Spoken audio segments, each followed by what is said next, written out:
if you happen to hurt someone's sentiment or something like that, or even cause some slightest discomfort, you say sorry.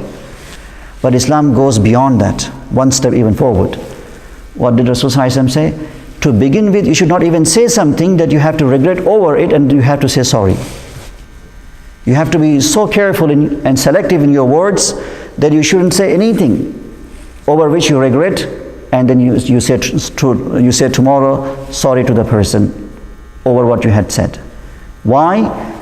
Because you might recognize, you might realize the wrong tomorrow, but what is the guarantee that you will see the person to say sorry to him tomorrow?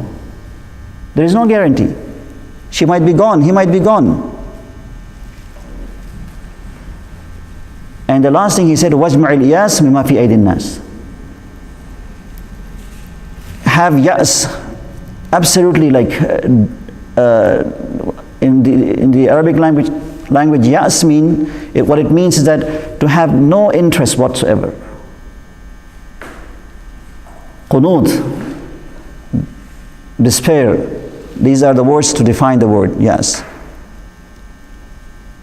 And whatever people have that type of attitude.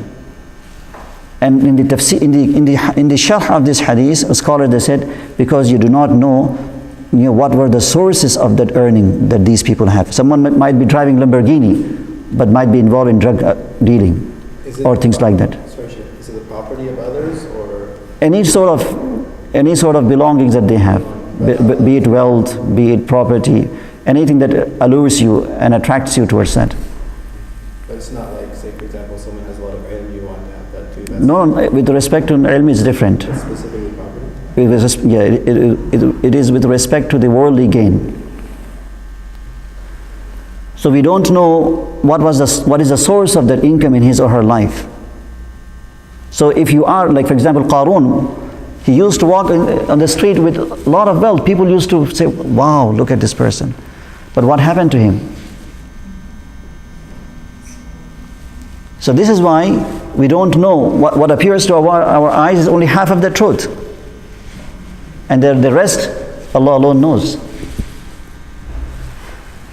So both of the ahadith signify having zuhd in the life of the student of knowledge. And if you read Rasulullah sallallahu alaihi wasallam was really, on top of the list, and Sahaba radiallahu anhum ajma'in afterwards. But if you read the biographies of the scholars of our recent time or any distant past, this was one of the very visible sifat, quality in their life that really gained a lot of name and reputation for them. My Shaykh Abul Hasan Ali Nadwi rahimahullah ta'ala, who had been given a lot of prizes. For example, he was chosen for the Faisal Award, for Brunei Award, for Dubai Award, and even in Oxford. If you watch his clips, he was given billions of dollars through all of this. Sitting right at the podium, from the podium as he received this, he distributed all of it to this charity work, to that institution, to that is educational institution. As he went empty-handed, he left the place empty-handed. And this is why he became so popular. One of the main reasons behind his popularity was this. And he died in the beginning of this century, 10-15 years ago. Rahimahullah ta'ala. So it is all about this.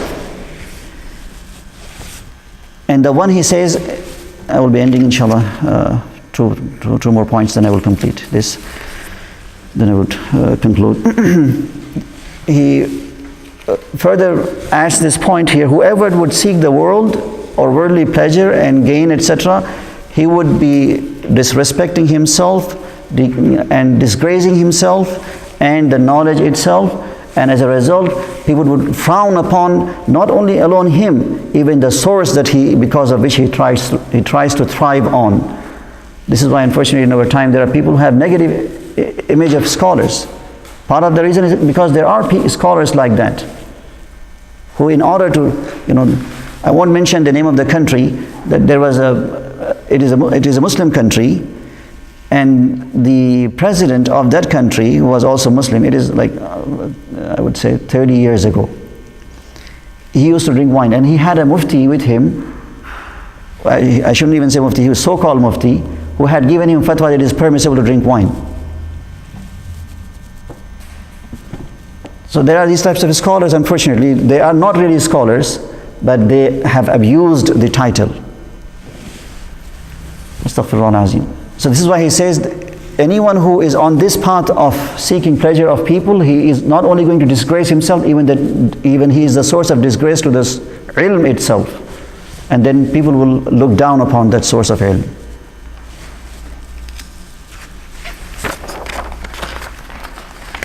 Astaghfirullah, astaghfirullah, astaghfirullah. And last but not least, at the end he says,